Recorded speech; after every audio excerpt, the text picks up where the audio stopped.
Hello folks, Jeff Key once again. Second video for today. Having Christian friends is very interesting when you're an atheist.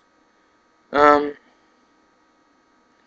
out with this one guy like a couple weeks ago, sometime earlier this month. And I'm not sure if I'll be hanging out with him again or not. I really don't know right now.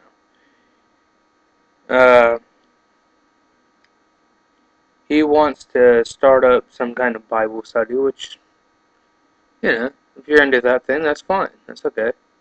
But one of the things he told me earlier in our conversation was that being what I am, an atheist, is a sin. That doesn't mean anything to me. Sin only means something in the context of Christianity. I don't even know if it means anything in the context of other religions or not. I think they have different words for that.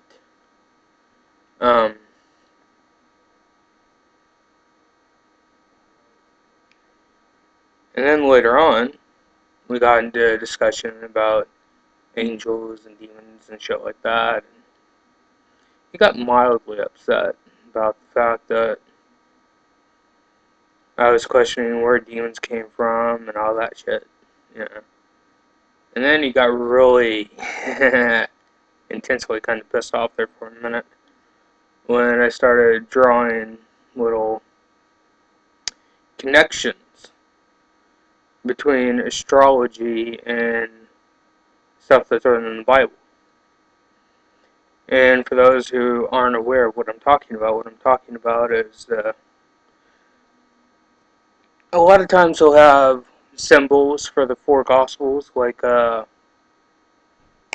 to put this right, try to make sure it's right. Shit, what is it? I think it's Mark, that's the lion, which is Leo. It's, I honestly forget how this goes exactly, but I could look it up.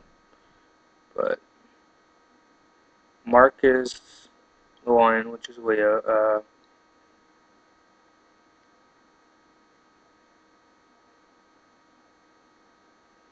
And the other three, I forget in what order and how they're connected, and I'll leave a link that will provide with the right information. But Mark is lion, which is Leo, and there are others of those four that are a bull, which would be Taurus.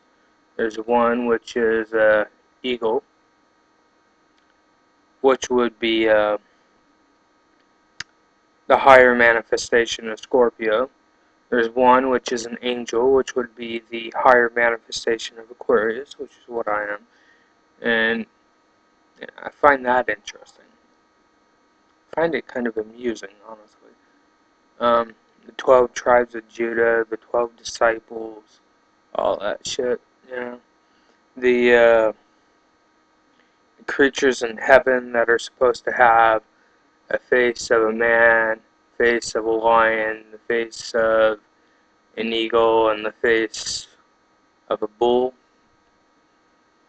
That's astrology right there. That's the 4 fixed signs of the zodiac. And you could even say that the Holy Spirit is an astrological sign. And for those who don't know what I mean is basically before the dove was considered a symbol of the Holy Spirit, another bird was, which was the rising phoenix, which is something I've kind of adopted as a symbol of mine over the past few years. And the rising phoenix is, once again, like the eagle, a higher manifestation of Scorpio. It represents rebirth, regeneration, resurrection, building something out of ashes, basically. And I find these things interesting. He got very pissed off, very offended. And it was not my go or my intention to offend him at all at that point. I was trying to be very peaceful, calm, have a discourse about certain things that I've seen. certain observations that I've made. Whether he believes them to be false or true is a matter of opinion, and we could have a discussion about that. But he just got very pissed off about it, and I've thought about it over the past few days, and I think he's akin to some of the funny fucktards on YouTube. So I probably won't be hanging out with him again. That being said, there's another girl that I was hanging out with last night, and she's very much Christian herself. A lot of my friends are. I live in Tulsa, which is home to both a small little Bible college called Rhema, and is also home to Oral Roberts University. So I know a lot of Christians. But her tact on it was very, very different. She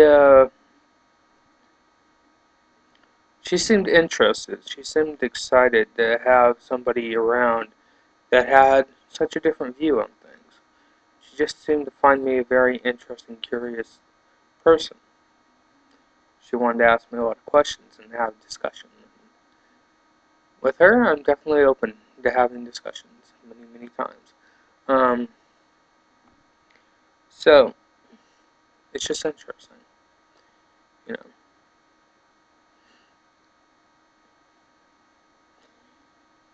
But that's just my personal experience. I don't really have any something underlying slogan to sum all this shit up. But this girl gave me a list of history figures to look up as far as the historicity of Jesus.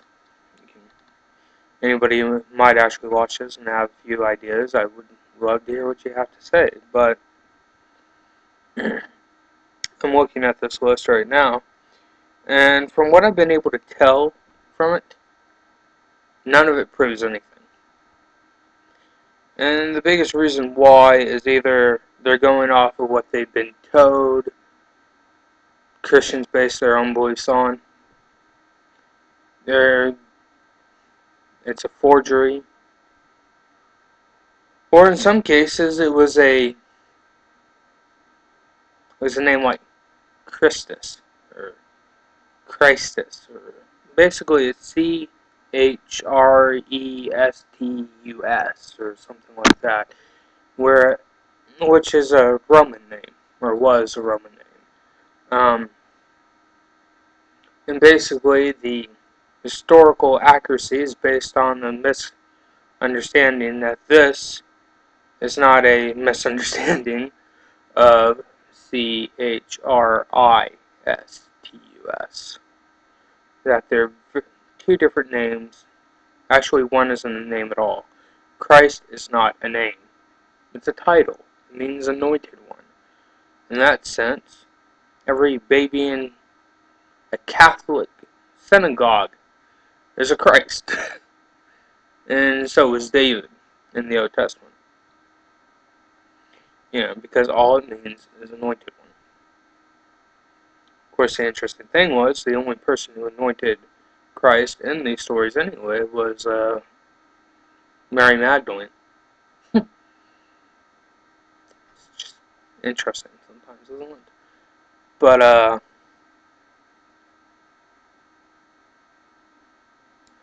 yeah, I don't even know if this has a point. It's just a random collection of things having to do with my personal experiences right now dealing with Christians now that I'm an atheist. I think that's it. I'll leave a link to an article on the historicity of Jesus just so everyone can go check it out. Yeah, have a good night, everyone.